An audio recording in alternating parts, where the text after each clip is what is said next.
Once upon a time, in a village nestled between rolling hills and a sparkling lake, there lived an old carpenter.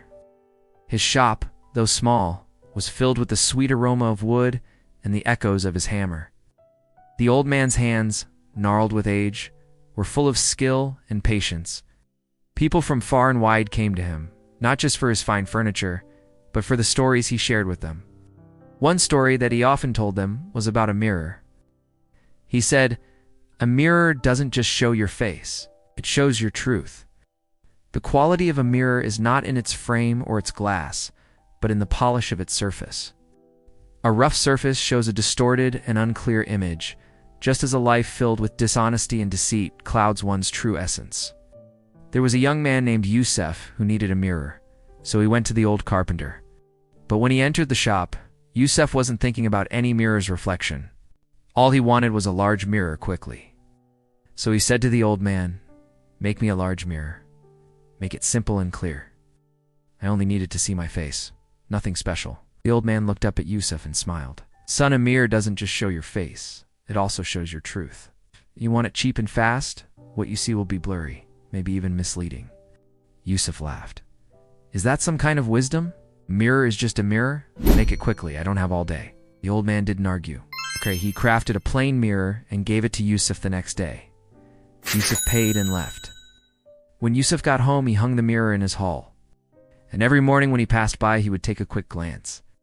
At first, he saw only his face, nothing unusual. But as days turned into weeks, something strange began to happen. Whenever he looked into the mirror, he felt a sense of unease. His face looked unfamiliar. His eyes showed doubt. His forehead seemed heavy with stress, and deep inside, he felt a restlessness he hadn't noticed before. One evening, Yusuf stood staring into the mirror. He knew the old man was right. The mirror was showing him things he didn't want to see, things he'd been ignoring in himself. In a moment of honesty, he realized he had been so focused on his external success, on how he was perceived by others, that he had neglected his inner self. The mirror was reflecting back at him the emptiness and the strain it had caused. Determined to change, Yusuf went back to the old carpenter's shop. But when he found the old man, he didn't ask for another mirror. Instead, he sat down and asked, "How can I fix myself? How can I become better?" The old man looked at Yusuf, his eyes filled with understanding. "Do you already hold the answer within you, Yusuf? The mirror showed you the way. Now you must walk that path," he continued. "To find the solution, you need to look beyond the obvious. Just as the mirror doesn't just reflect your appearance, but also your essence. Your problem is not in the mirror, but in the polish of your soul. You've been chasing external success without nurturing the internal growth. You've been building your life on shaky ground, ignoring the cracks in your foundation." Yusuf listened intently, realizing the truth in the old man's words. He understood that his restlessness wasn't just because of the mirror, but because he had lost touch with his inner self. He had become obsessed with how he looked in the eyes of the world, and in doing so, had forgotten what truly mattered. The old man placed a hand on Yusuf's shoulder. "Yusuf, you are like a painter who has all the colors of the rainbow, but chooses to paint only in shades of gray. Your potential is immense, but you've been living life in black and white, ignoring the beautiful hues that could color your days with joy and meaning. The mirror showed you the blank canvas within you. Now it's time to pick up the brush of self-discovery and paint your masterpiece." Yusuf felt a surge of determination. He thanked the old man and went home. He removed the mirror from the wall and kept it in a corner, no longer needing to look into it. Instead, he began to look inward. He started spending time alone, exploring his thoughts and feelings. He meditated, trying to understand himself better. Days turned into months, and Yusuf became a changed person. His eyes now held a new light, his steps a newfound balance. He had discovered the beauty of simplicity and the richness of inner peace. One day, as he was organizing his things, he came across the mirror. Looking into it, he saw not just his face, but a reflection of his journey. He saw the cracks that had once made him uneasy, but now were filled with the vibrant colors of self-acceptance.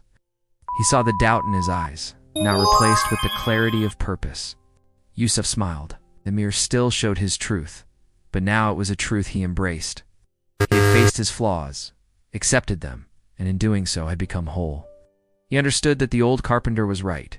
The mirror had shown him the way, had walked that path of self-discovery, and emerged stronger and wiser. Yusuf decided to hang the mirror again, not in the hall where he once dreaded its reflection, but in his meditation room.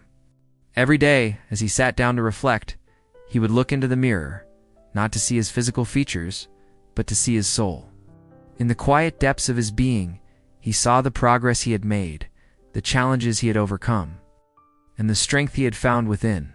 The mirror had become his guide, reflecting back at him the progress of his journey, reminding him of how far he had come and how much more he could achieve. As the years passed, Yusuf became a beacon of light in his community, not because he was perfect, but because he was real. His imperfections were his strength, his scars, the testament to his courage. Never forgot the lessons he had learned from the old carpenter and the mirror, and he often shared those stories with others, guiding them on their own journeys of self-discovery. And so the legend of Yusuf and the mirror became a tale whispered around hearths, a reminder that sometimes the truest wisdom is found in the simplest reflections. Moral of the story: we all have mirrors in our lives. It can be people we meet, experiences we go through, or even the stories we tell ourselves. The most powerful mirror, though, is the mirror of the heart, the one that shows us our true intentions, our flaws, and our values. To truly grow, to truly love, and to truly live, we must learn to look into this mirror honestly, to confront what we see without judgment or denial.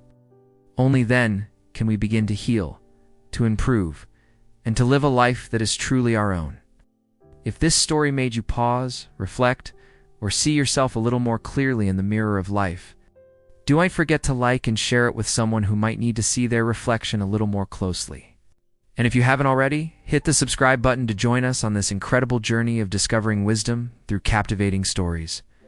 Together, let's continue to explore the depths of human experience, unraveling the timeless truths that shape our lives.